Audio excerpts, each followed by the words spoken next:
That is a desperation move gone wrong, full well knowing. No, probably not, but he wanted to get a piece of him. Yeah. And it's a really brutal result for Auston Matthews. Auston Matthews had finally done it. After 12 games without a goal, the Maple Leafs captain scored and the crowd erupted. But only minutes later, everything stopped. One sudden collision dropped Matthews to the ice. Trainers rushed out. Officials threw Radko Gudas out of the game. And what happened next quickly turned a big moment into terrible news for Toronto. The incident took place during a game between the Toronto Maple Leafs and the Anaheim Ducks. The collision happened in the second period while Matthews was attacking the offensive zone. He tried to move around Ducks defenseman Radko Gudas near the slot. As Matthews shifted direction with the puck, Gudas stepped into his path. Their legs collided directly in a knee-to-knee impact. Matthews fell to the ice immediately after the contact. He stayed down while play stopped. Trainers rushed onto the rink to check on him. The Maple Leafs forward remained on the ice for several seconds before slowly getting up. When he tried to skate, he placed very little weight on his left leg. Team staff helped guide him toward the locker room. Officials reacted to the hit right away. Radko Gudas received a 5-minute major penalty for kneeing. He was also given a game misconduct and was ejected from the game. That decision removed the Ducks defenseman for the rest of the night. The collision happened just minutes after Matthews had scored a goal. Earlier in the second period, he fired a power play shot past Anaheim goaltender Lukas Dostal. The goal was important for Toronto. It ended a 12-game stretch in which Matthews had not scored. The goal also cut the Ducks' lead to 3-2 at the time. Before leaving the game, Matthews had played just over 13 minutes. His single goal became his only point of the night. After the collision, the Maple Leafs confirmed he would not return to the game because of a lower body injury. League's going to obviously look at it and see what the suspension will be or whatever happens. Head coach Craig Barube addressed the hit after the game. When speaking to reporters, Barube described the play directly. He said, "Dirty play." He also said the league would likely review the incident. Barube added, "League's going to obviously look at it and see what the suspension will be or whatever happens." The injury came during a difficult stretch for Toronto. The Maple Leafs had entered the game on an 8-game losing streak. They had not won at home since January 10. Matthews had still been the team's leading scorer during the season. At that point, he had recorded 27 goals and 26 assists for 53 points. When Matthews disappeared down the tunnel with trainers, the atmosphere inside the arena changed quickly. The crowd reacted with concern as the Maple Leafs captain left the ice. But the game continued, and Toronto still had to respond without their top player on the ice. Matthews did not return to the bench after leaving the ice. The Maple Leafs later confirmed that he had suffered a lower body injury. The team did not provide an immediate timeline for his return. Medical staff planned further evaluation after the game. Even with their captain out of the lineup, Toronto continued to push forward. The Ducks still held the lead when Matthews exited. The Maple Leafs needed a response to avoid another loss during their difficult stretch. Forward Matthew Knies delivered one of the strongest performances of the night. He scored 1 goal and added 3 assists during the game. His play helped drive Toronto's offense after the injury to Matthews. Matias Maccelli also played a key role. He recorded 1 goal and 2 assists for the Maple Leafs. William Nylander and John Tavares each scored a goal and added an assist as Toronto increased pressure on Anaheim's defense. Goaltender Joseph Woll provided stability in net. He stopped 36 shots during the game. His saves helped Toronto stay close while the team regrouped after losing Matthews. The Ducks had several scoring moments as well. Cutter Gauthier, Ian Moore, Pavel Mintyukov, and Alex Killorn each scored for Anaheim. Ducks goaltender Lukas Dostal finished the game with 22 saves. Despite the earlier deficit, Toronto slowly took control during the later stages of the game. The Maple Leafs scored key goals to move ahead. Late in the third period, Matthew Knies scored into an empty net. That goal secured a 6-4 victory for Toronto.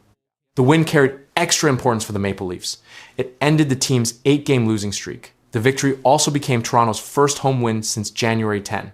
Still, attention after the game focused heavily on the collision involving Matthews. The hit by Radko Gudas had already resulted in a major penalty and ejection. Coach Craig Barube indicated that the NHL would review the play for possible further discipline. Radko Gudas has played in the NHL for many seasons as a physical defenseman.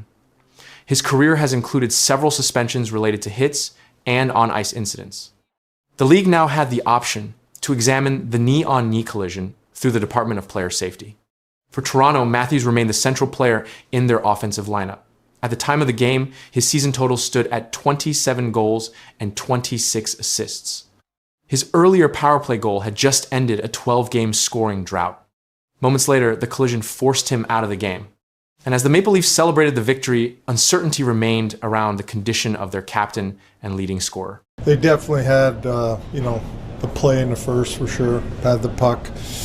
We didn't check it off them, and then when we did, we didn't do anything with the puck. Didn't get up the ice as a five-man unit and create anything. We had 5 shots on net, and a couple chances, but not enough. Tough bounce on the second goal off the stanchion there, but second was a good period, and the third we took 2 penalties. I thought killed our momentum a little bit. Didn't get going after that. A quiet locker room followed a loud warning. The Toronto Maple Leafs had just fallen to the Montreal Canadiens, and the losing streak grew again. Cameras waited outside the room while head coach Craig Barube stepped forward. His message focused on effort, puck battles, and discipline. The numbers from the game supported his words, and what he said next began shifting attention inside the Maple Leafs locker room. The Toronto Maple Leafs entered the matchup with the Montreal Canadiens during one of their most difficult stretches of the season. The team had already lost several consecutive games before facing Montreal. When the defeat extended the streak to 8 losses, attention quickly moved toward the locker room and the response from head coach Craig Barube. It's tough to say, but it's hard to win in this league if you don't get it. And you don't have to dominate a period, but you have to be in the game. You gotta create and you gotta defend. And there's throughout this stretch, there's been a lot of good hockey, but then there's that stretch of if it's a period or a 10-minute stretch and a period where these teams score 2-3 goals on us. During his post-game media availability, Barube focused on the team's overall performance and the pattern that appeared during several recent games. The coach explained that the Maple Leafs have experienced short stretches of play where opponents score multiple goals in a short period of time. Barube explained that throughout this stretch, there has been a lot of good hockey, but then there's a period or a 10-minute stretch where teams score 2 or 3 goals. Those moments have become costly for Toronto. Several recent games followed the same structure. The Maple Leafs remained competitive during large portions of the game, but fell behind during quick scoring runs by their opponents. Those bursts were difficult for the team to recover from. Barube also addressed the team's offensive struggles during the losing streak. Toronto created scoring chances in several games, but did not convert enough of them into goals. Barube explained that right now the team cannot find the back of the net. The coach said that when scoring becomes difficult, teams must rely on defensive play in order to stay in games. He explained that when this situation happens, the team must focus on keeping the puck out of their own net as much as possible. Toronto's recent results show how that challenge has affected the team. During the 8-game losing streak, the Maple Leafs allowed several multi-goal periods, placing the team in difficult positions early in games. When opponents built early leads, Toronto was forced to play from behind for long stretches. The loss to Montreal followed that same pattern. The Canadiens scored 2 goals during the first period and controlled possession for much of the opening 20 minutes. Montreal outshot Toronto 18-5 during that period, which Barube later identified as a major reason the team fell behind. After the game, Barube described the opening period directly. He explained that the Canadiens clearly controlled the play in the first period. He also said Montreal had the puck most of the time and Toronto struggled to take it away. When Toronto did gain possession, the team failed to create effective plays with the puck. Those comments reflected a wider concern during the losing streak. Toronto struggled to control puck possession in several recent games, and Barube's message focused on the level of effort required to correct that trend. Craig Barube continued his message by explaining how the team must respond during these difficult stretches. The coach said the Maple Leafs cannot depend only on offense when scoring becomes limited. Instead, he pointed to discipline, defensive structure, and stronger effort throughout the lineup. Barube explained that the team does not need to dominate every period, but the team must defend properly. Those words showed a clear expectation from the coaching staff. When a team struggles to score, defensive responsibility becomes more important. Barube explained that controlling the puck and limiting scoring chances must become the priority during games like these. During the Montreal matchup, Barube said the team struggled to move the puck effectively during the early part of the game. That problem slowed Toronto's transition from defense to offense. He explained that the team did not move up the ice as a 5-man unit and failed to create consistent offensive pressure. The The coach also pointed to the number of shots produced during the period. Toronto recorded only 5 shots on net, along with a few scoring chances, but Barube said that total was not enough. Those numbers matched the official statistics from the game. Montreal recorded 18 shots during the opening period, while Toronto produced only 5. That difference in pressure allowed the Canadiens to establish their early lead. Barube also discussed the middle portion of the game and said Toronto showed improvement during the second period. He described the second period as a strong stretch for the Maple Leafs. Toronto reduced the deficit when William Nylander scored his 22nd goal of the season. The goal extended Nylander's scoring streak to 6 games and briefly gave the Maple Leafs momentum. However, the momentum did not continue into the final period. Barube explained that penalties in the third period interrupted Toronto's push to tie the game. He said the team took 2 penalties during the third period, and those penalties slowed the team's momentum. After that, Toronto struggled to regain control of the game. The coach also spoke about the performance of forward Bo Gruel, pronounced Bo Gru, who entered the lineup after being called up earlier in the day. Barube said the forward performed very well during the game. He explained that he was very pleased with Gruel, along with teammates Quillen, pronounced Quillen, and Cowboy, because all 3 players performed well during the game. Even with those individual efforts, the final result remained unchanged. Montreal secured the 3-1 victory when Jake Evans, pronounced Jake Evans, scored an empty net goal with less than 30 seconds remaining in the game. That goal confirmed the result and extended Toronto's losing streak to 8 games. Following the game, Craig Barube delivered one final message about the effort required from the entire roster. He explained clearly that the team needs more players to dig in and compete harder. Yeah. Confirm or deny, both Auston Matthews and William Nylander start next season as Maple Leafs. Wow. What a horny little question that is. I'm going to confirm it because I don't think anybody in the organization has the stomach for anything else, to be perfectly honest with you. If it was me, they both would not have the uniform on, but I think they both will. Shock and concern spread across the hockey world as pressure rises around the Toronto Maple Leafs' biggest stars. Auston Matthews, the team captain, and William Nylander, the club's top point producer this season, are suddenly at the center of a growing debate about Toronto's future. Reports, statistics, and analyst warnings are now driving intense discussion, and the situation inside the Leafs organization is drawing even more attention. Serious discussion has started around the Toronto Maple Leafs. After a difficult stretch during the 2025-26 NHL season, the team entered the year with expectations of playoff contention. However, Toronto scored 193 goals, while allowing 208 goals against opponents. The negative goal difference raised concerns among analysts who follow the team closely. Auston Matthews remains the central figure of the franchise. The Maple Leafs named Matthews team captain in August 2024. The organization also committed to him with a 4-year contract extension worth $53 million signed in 2023. The deal carries an annual value of $13.25 million and runs through the 2027-28 NHL season. Matthews also holds the record as the Maple Leafs' all-time leading goal scorer. Despite his career achievements, Matthews experienced a noticeable scoring drought during the season. Reports documented an 11-game stretch where the captain did not score a goal. Such streaks attract attention because Matthews has previously ranked among the NHL's most consistent goal scorers. During the 2023-24 season, he recorded 69 goals, one of the highest totals in modern NHL history. Following one loss during the season, Matthews addressed the team's performance directly. According to post-game reports, Matthews described the performance as embarrassing.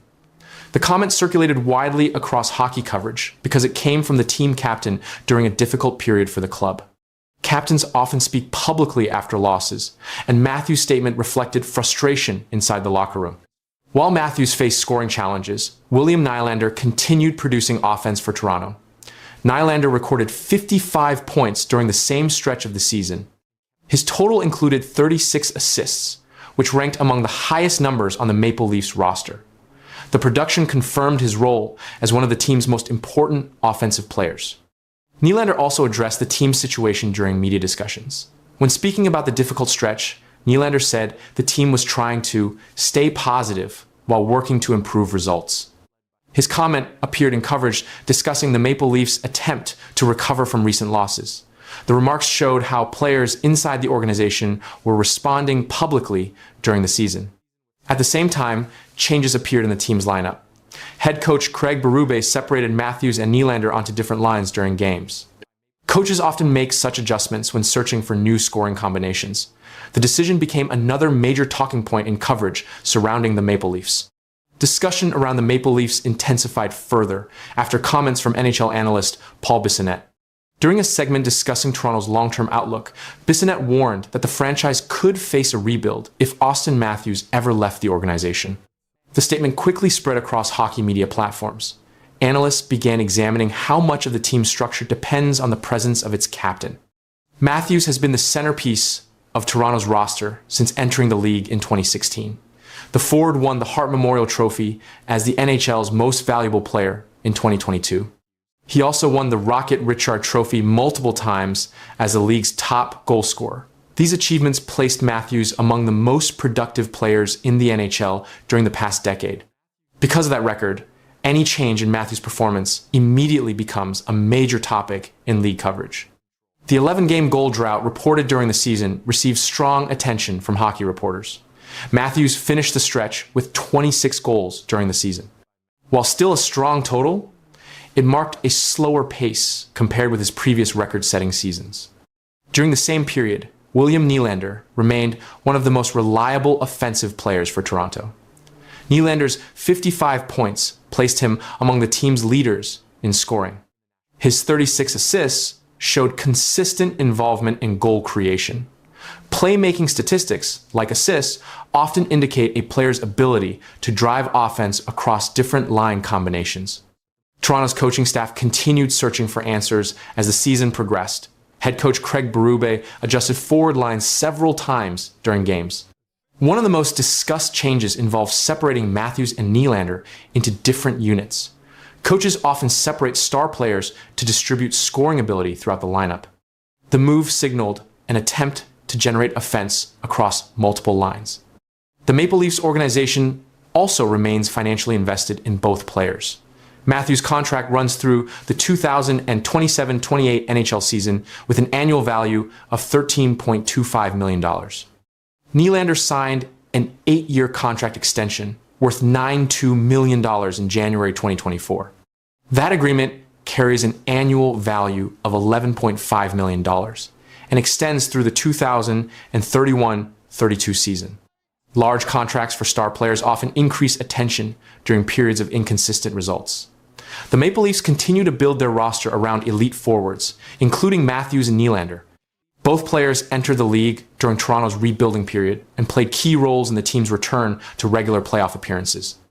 As the season continued, standings, position, lineup adjustments, and public comments from players and analysts kept the focus on Toronto's core roster. Hockey coverage across North America continued tracking the situation closely as the Maple Leafs attempted to stabilize their season. Well, whether it is or not, I mean, we're pros. We're all we all have to do our job, and you got to just stick with the plan, and we don't, and this is what happens. So give up odd man rushes in the third, never gave up one the whole game, and then we give up, I don't know, 2 or 3 that period. That's in our net a couple times, and then in the third period, it's just a commitment to doing things hard and blocking shots and things like that. And we didn't do it, and they scored. Shock spread across the hockey world when Toronto's head coach finally spoke openly. The frustration inside the Maple Leafs locker room was no longer quiet. Cameras were on when Toronto's head coach spoke openly about his own team, and his words were direct and emotional. The message spread across hockey media within minutes. The head coach of the Toronto Maple Leafs, Craig Barube, had broken his silence about the team's struggles. The moment came after a difficult night for the Toronto Maple Leafs. The team had just lost 6-2 to the New York Rangers. Reporters gathered around head coach Craig Barube for the post-game press conference. The atmosphere was serious because the Maple Leafs had dropped several games during the stretch, and questions about performance were building. You mentioned this has happened a few times this season. Are you frustrated at all with? Definitely frustrated, pissed off. The games are right there, and we don't push as a team hard enough to win them.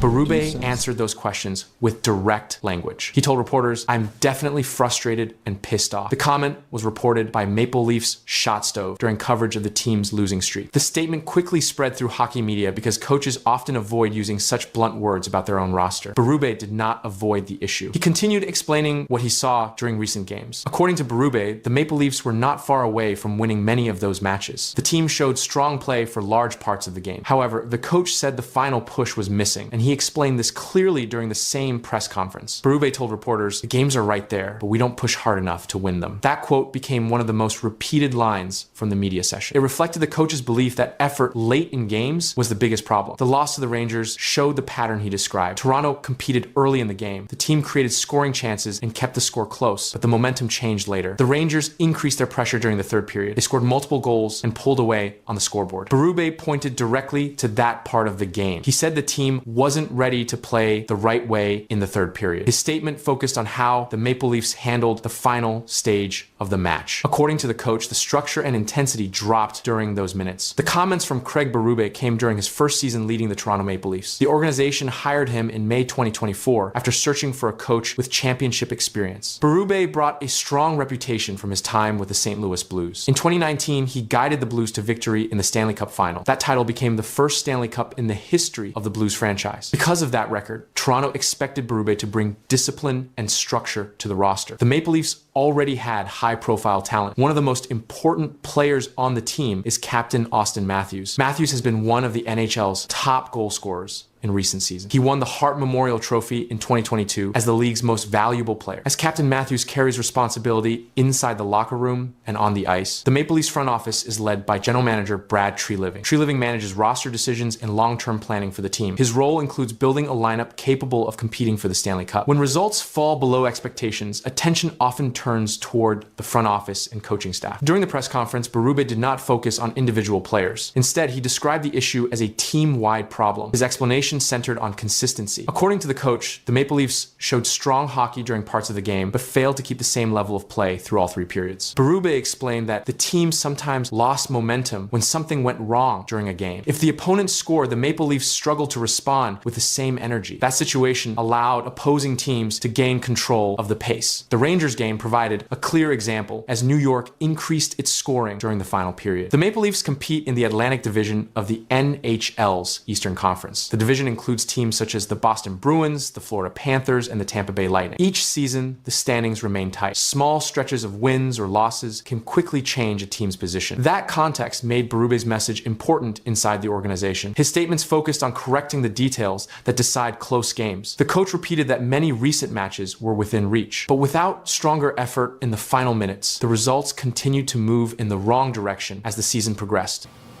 What's your sense of Auston and how he's handling this? He's been fine. Obviously, he's not happy about things and losing teammates too in the situation that we're in.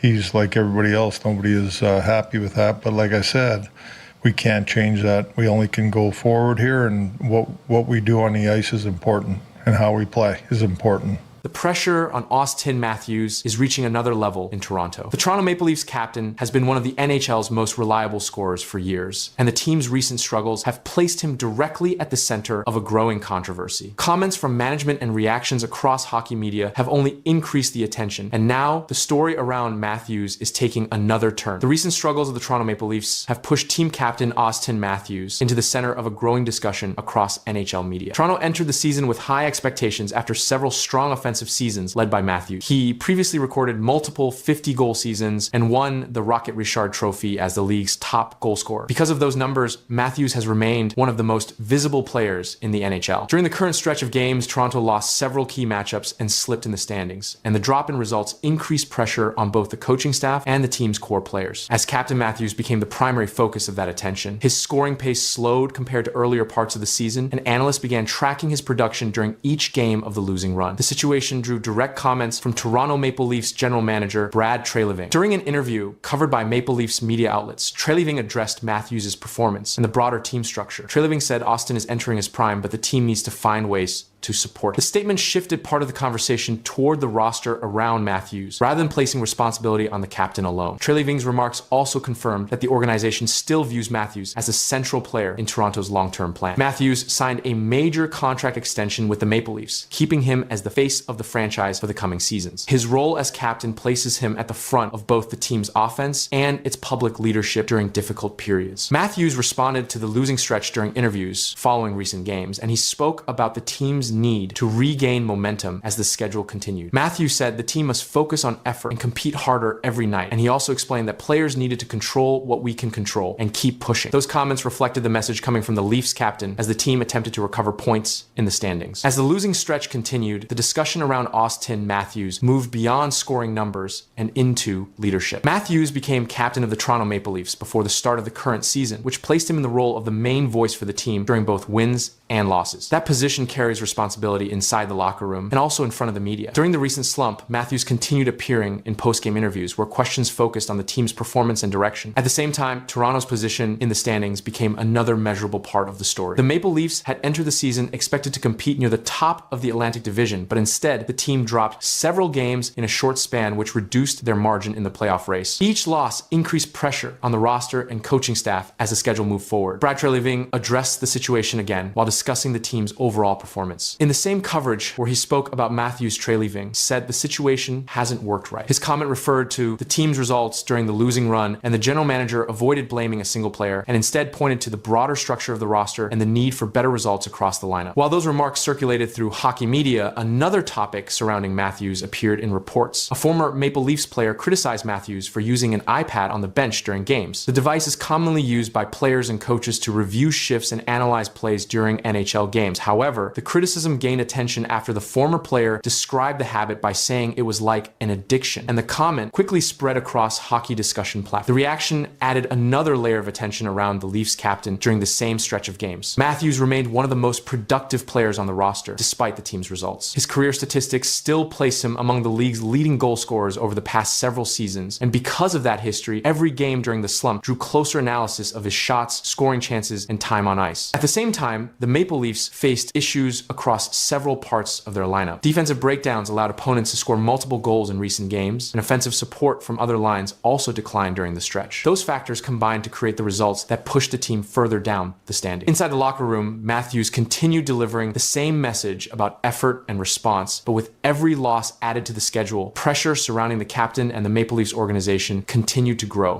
Why do you believe Craig is still the right coach for this team? Well, like everything else, Luke, we all take responsibility for it, and I think Craig's a terrific coach. It hasn't worked, right? So when it doesn't work, we all share a blame, and we all share responsibility in it, right? So it starts with myself, it's the coaches, it's the players. Pressure is exploding around the Toronto Maple Leafs, and the team is suddenly under intense attention across the National Hockey League. A difficult losing streak pushed the organization into the spotlight, and criticism began spreading quickly across hockey media. Then, the general manager stepped forward and said something that surprised many reporters. Brad Treliving spoke openly about the struggles, the coach, and who should carry the blame. What he revealed about Craig Barube changed the conversation inside Toronto. Listen, I'll answer all the questions and take responsibility for our season. I don't look at today's the autopsy day. We've got 19 games to go. But I think there's a whole host of reasons. I'll take responsibility. You know, we met earlier in the year through about the 20 game mark where we got off to a slow start. And again, the failures here start with me.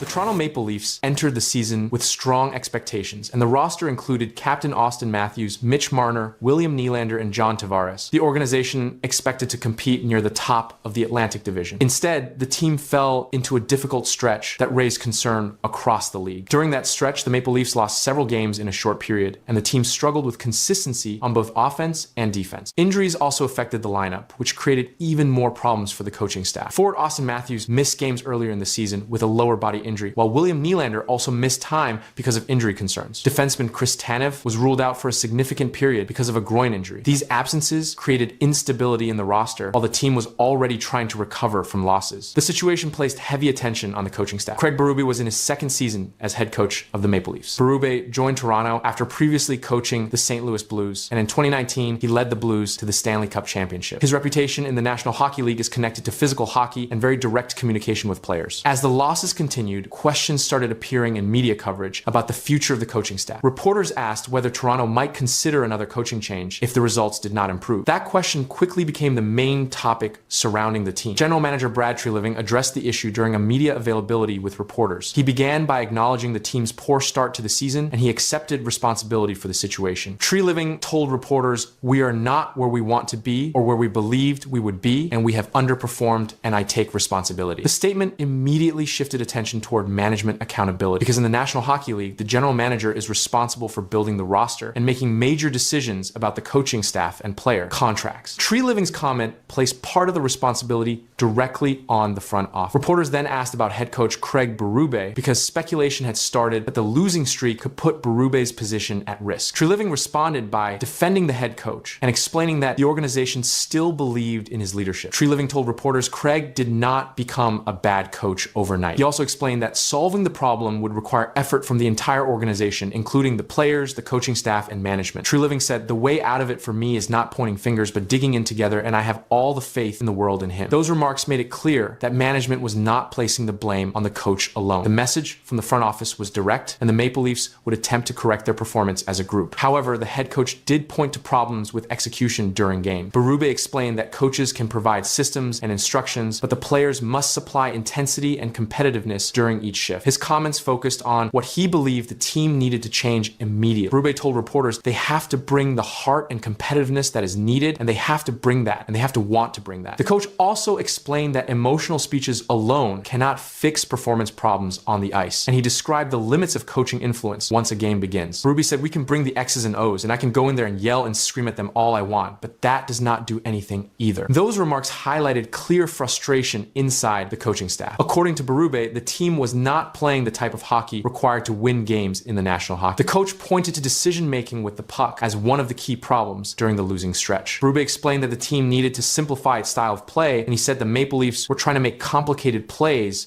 instead of focusing on direct puck movement. That approach often led to turnovers and scoring chances for opposing teams. He told reporters, "Being simple and direct as a team, we are not doing it right now." The coach then described how those mistakes were affecting the team defensively, and when the Maple Leafs failed to move the puck safely out of their zone, opponents quickly turned those situations into attacks. Barube said, "It is coming back the other way on us, and it is going in our net." The situation created a difficult moment for the organization because the Maple Leafs remain one of the most closely followed teams in the National Hockey League. The franchise has not won the Stanley Cup since 1967, and because of that history, every losing streak quickly becomes a major topic across Canadian hockey media. At the same time, the team's roster includes some of the most recognized players in the league. Auston Matthews serves as the captain and remains one of the top goal scorers in the National Hockey League, while Mitch Marner and William Nylander also play major roles in the offense. When results fall short of expectations, attention often shifts toward leadership and performance inside the locker room. And while Brad Treliving publicly defended Craig Barube, the pressure surrounding the Toronto Maple Leafs continued to grow across the league. Vanessa P., the girlfriend of Auston Matthews, broke her silence only days after the Olympic final in Milan. The Instagram post showed Matthews celebrating his gold medal with her standing beside him. The caption was short, but the photos confirmed the relationship publicly for the first time. Within hours, the images were spreading across hockey coverage and social media. Auston Matthews entered the 2026 Winter Olympics as captain of Team USA. The tournament took place in Milan, Italy. The United States advanced through the competition and reached the gold medal game against Canada. The final game ended in overtime. Team USA defeated Canada 2-1 to win the Olympic title.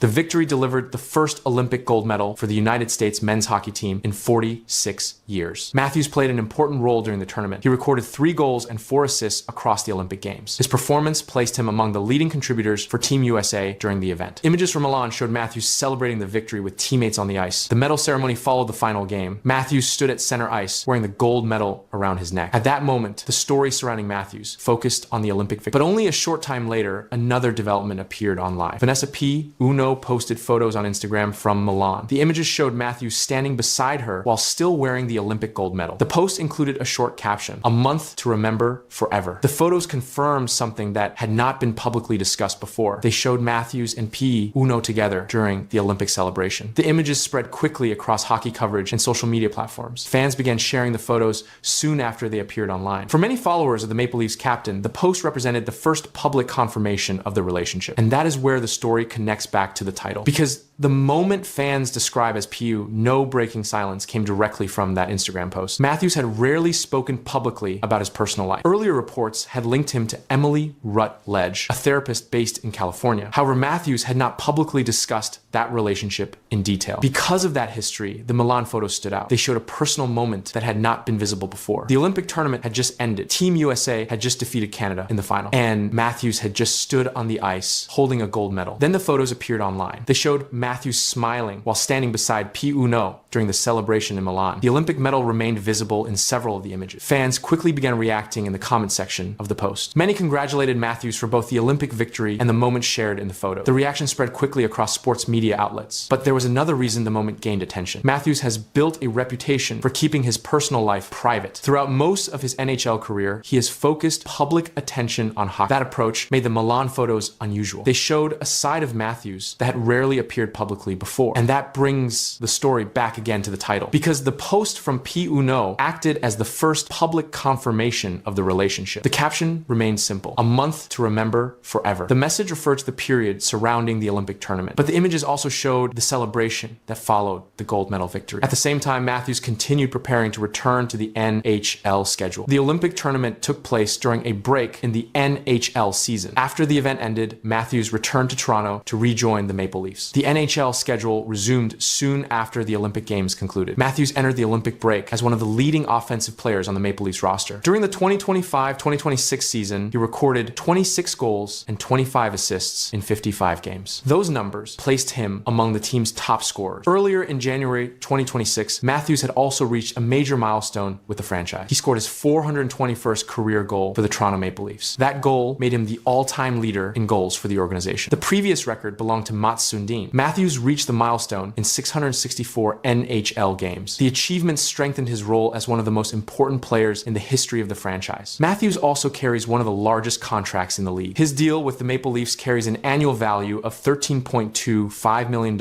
and runs through the 2027-2028 NHL season. That contract reflects his position as the central player on the Toronto roster. Because of that role, events connected to Matthews often draw attention from fans and media. The Milan photos became one of those moments. They appeared during the same week as the Olympic victory. They showed Matthews standing beside P. Uno while celebrating the gold medal. And the caption attached to the photos remained short but clear: "A month to remember forever." The message stayed visible while fans continued sharing the images across social media. The photos captured two developments happening at the same time. One showed Matthews celebrating an Olympic championship with Team USA. The other revealed a personal relationship that had not been publicly confirmed before. Both events occurred within the same short period, and both became part of the story surrounding Auston Matthews during the 2026 hockey season. Yeah, I thought we started better.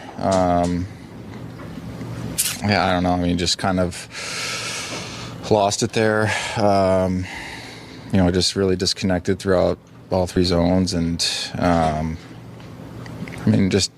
just bad, just fairly embarrassing, to be honest with you. It's just not the way we need to have more pride in our play, no matter where we're at, no matter what the situation is.